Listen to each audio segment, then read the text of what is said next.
tell you a little bit about myself. You just heard it, but I have a bachelor's degree in engineering, a doctorate in law. I gave up a promising law career to move to India to work with slum children and at-risk youth.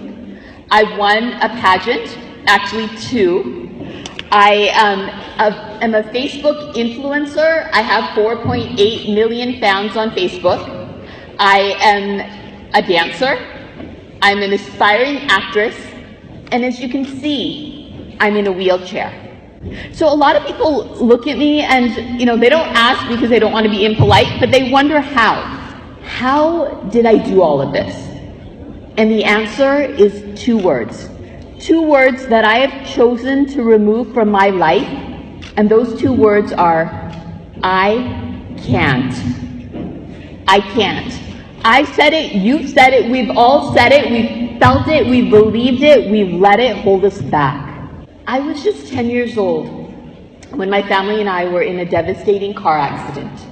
One moment I was sleeping in the back seat of my parents' car with no worries in the world, and the next moment there were ambulances all around and doctors told my parents I would never walk again. I used to sit and cry for hours. After the accident, my first thought whenever I had to learn something new was, I can't.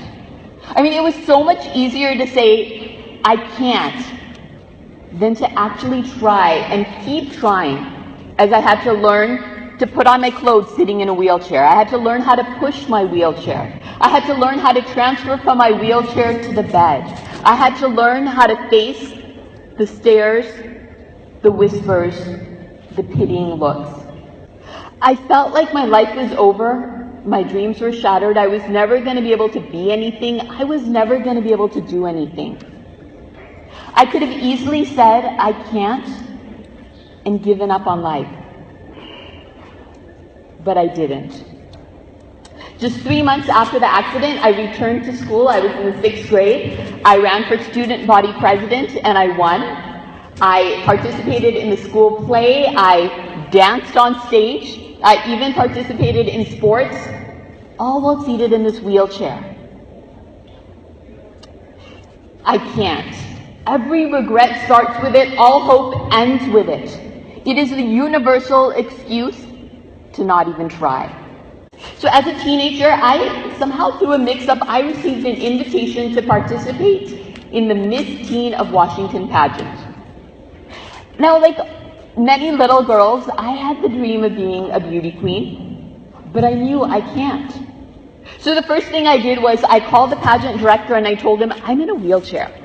He didn't know what to say. I didn't know what to do. Who'd ever heard of a girl in a wheelchair in a beauty pageant?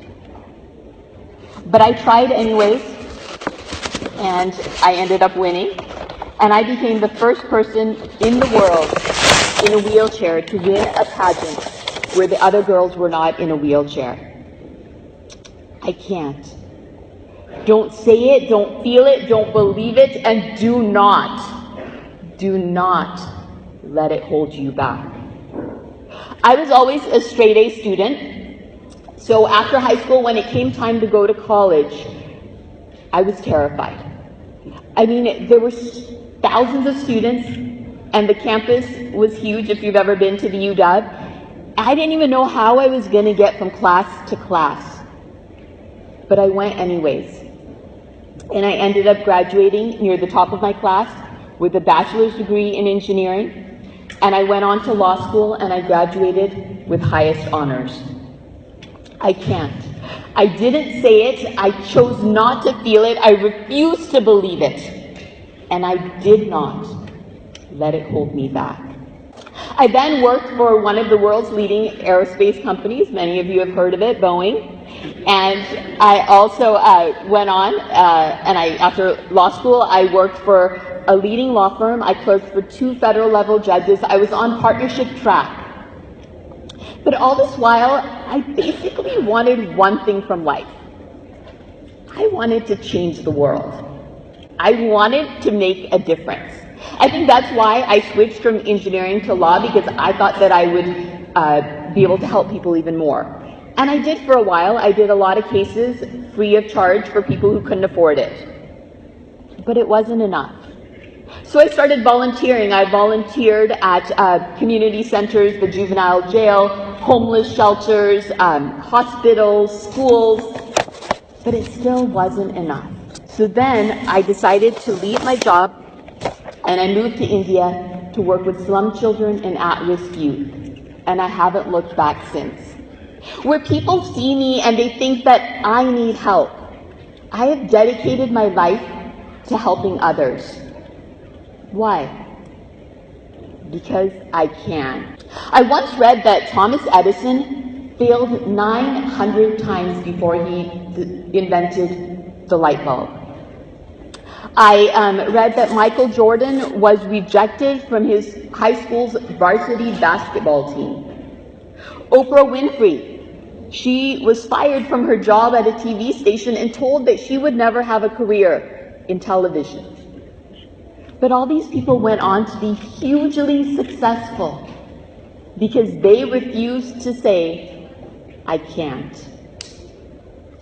You know, whenever I talk to people about my life, a lot of times people say, I wish I could do something like that.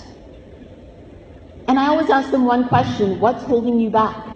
And today I want to ask all of you, what's holding you back? And I'm sure if you were to answer this question honestly, it would include the two words, I can't. I can't because I'm too young. I can't because I'm inexperienced. I can't because I'm not rich enough, because I'm not talented enough, because no one's going to listen to me. I can't because I don't know how. I can't because I'm just an ordinary person. I can't. What if Malala Yousafzai had said, I can't? I'm too young. I'm just a girl. No one's going to listen to me. What if Mother Teresa had said, I can't. I'm not a doctor.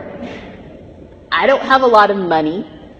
I'm not even Indian, so how can I work in India? What if Martin Luther King Jr. had said, I can't. No one's going to follow me. Who's ever heard of a peaceful revolution? I'm just an ordinary person.